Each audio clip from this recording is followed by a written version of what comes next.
Hoy vamos a hablar de los varaderos de los puertos deportivos, de los lugares donde se hacen los trabajos de mantenimiento, de carenado y mantenimiento anual de los barcos que permanecen a flote durante todo el año y también de barcos más pequeños. Generalmente todos los puertos deportivos de cierta importancia tienen un lugar para realizar estas tareas, que es una zona técnica en la que se encuentra pues una grúa, que casi siempre es una grúa semipórtico diseñada específicamente para esta tarea, el famoso Travel Lift. Y actualmente en nuestro país existe un problema nuevo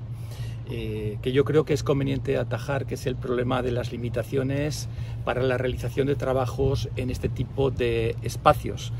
Y me explicaré. El motivo es que el mantenimiento de una embarcación de recreo, de un barco de vela, se realiza en gran medida por el propio armador o por las personas que navegan con él, y esto es muy importante para la seguridad en la navegación. Esta es una de las claves de la seguridad en la navegación. Si habláramos de un barco profesional, todos lo conocemos, tendríamos que pensar en que existen distintos departamentos, el puente, máquinas, fonda, y cada uno se encarga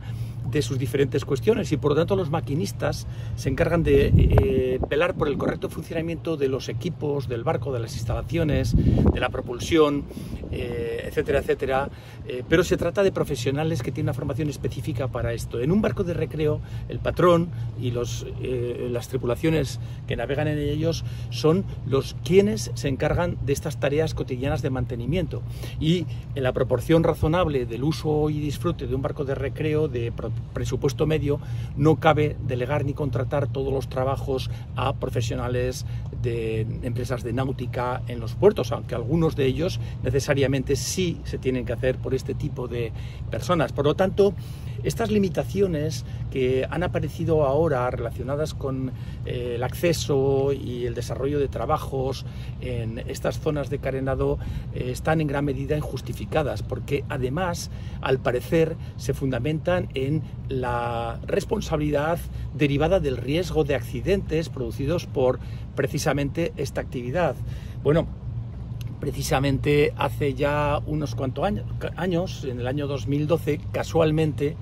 realizamos un estudio para presentar una ponencia en un congreso que se celebró en Bilbao el año 2012 sobre accidentes marítimos, y yo presentaba un estudio que resultó para el análisis de la siniestralidad de puertos deportivos. Sorprendentemente,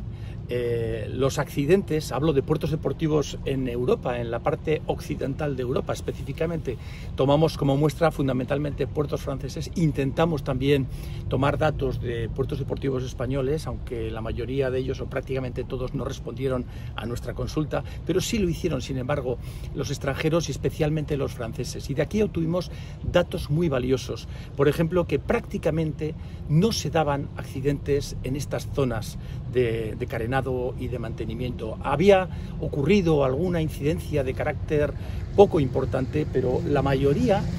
de los accidentes se habían producido en la lámina de agua, es decir, en los propios pantalanes, y concretamente el riesgo que más preocupaba y el accidente que más siniestros de importancia había producido con pérdidas de vidas humanas era el hombre al agua en la dársena del puerto, especialmente en invierno. De esto hablaremos otro día, pero no en las zonas del carenado. Por lo tanto, desde este punto de vista, desde el análisis de los riesgos que realmente existen, no hay razón de ser para limitar el desarrollo de este tipo de trabajos de rutina de mantenimiento en los barcos. Por otro lado, hay otra cosa diferente que yo creo que es muy importante señalar, que es el problema, una vez más, el problema de la falta de formación específica y adaptada y estandarizada de las personas que trabajan en nuestro país en los puertos deportivos. Esto es un problema que además contrasta mucho con el hecho de que las personas que quieren patronear barcos de recreo tengan que tener una formación teórica y práctica que, por ejemplo, incluye las radiocomunicaciones, y que, sin embargo, los profesionales que desempeñan su labor en puertos deportivos y que a lo mejor utilizan diariamente la radio o realizan maniobras sobre los muelles o ayudan a atracar, etcétera, no tengan experiencia que acreditar ni tampoco una formación específica a este respecto. Desde luego, desde mi punto de vista, la solución no es ni debe de ser incluir a este tipo de profesionales en las exigencias generales del STCW, es decir, de los requerimientos para los profesionales que constituyen gente de mar, sino algo mucho más concreto, mucho más específico, y que además contemple de una manera muy especial el trato al usuario del puerto, es decir, ese tipo de formación que las personas que trabajan cara al público tienen que tener para que en su desempeño todo el mundo esté en su entorno cómodo, confortable y a gusto. Y por ese mismo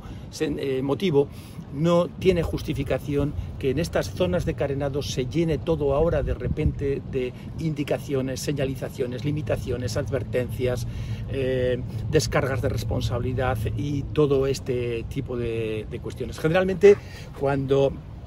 llegas a un puerto y empiezas a observar que se prodigan los anuncios, los carteles, las indicaciones: esto está prohibido, esto también está prohibido, por aquí no se puede pasar, por aquí tampoco, está cerrado, esto también es cerrado, una valla, una puerta, una llave. Generalmente, cuando tú ves esto, indica que falta autoridad en el puerto. Autoridad, y la autoridad no se ejerce a base de advertencias y de recordatorios, de medidas reglamentarias, sino con la presencia de personas que ayudan y que generan un clima de uso correcto y de convivencia en el puerto. Es decir, la presencia de profesionales y personas bien adaptadas a este tipo de trabajo en los puertos deportivos. Por lo tanto, es una cuestión general. No hablo ahora, en este momento, concretamente de nada, ¿no? Se podía mencionar muchas cosas, por ejemplo, la enorme disparidad,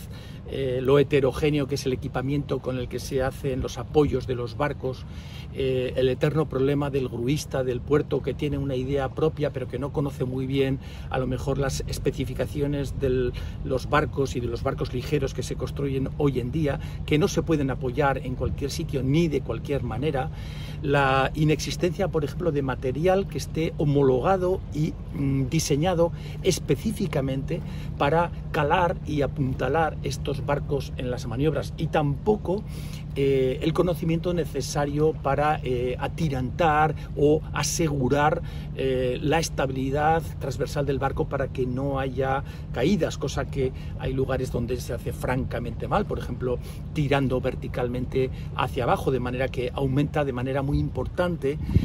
las cargas puntuales que se están ejerciendo sobre puntos muy pequeños de la carena del casco, lo cual produce deformaciones, y esas deformaciones, fuera del límite de estabilidad del material de construcción, generan pequeñas roturas que tal vez no son apreciables a simple vista, pero que a medio plazo debilitan la resistencia del casco en puntos concretos, donde además vuelve a ocurrir este tipo de incidencia cada cierto tiempo. Bueno, es un tema del que podíamos hablar durante mucho tiempo, pero bueno, os animo a enviarme comentarios concretos sobre vuestra experiencia en la zona en la que vosotros podáis haber realizado maniobras con barcos en varaderos, y con todo esto y con el afán de mejorar,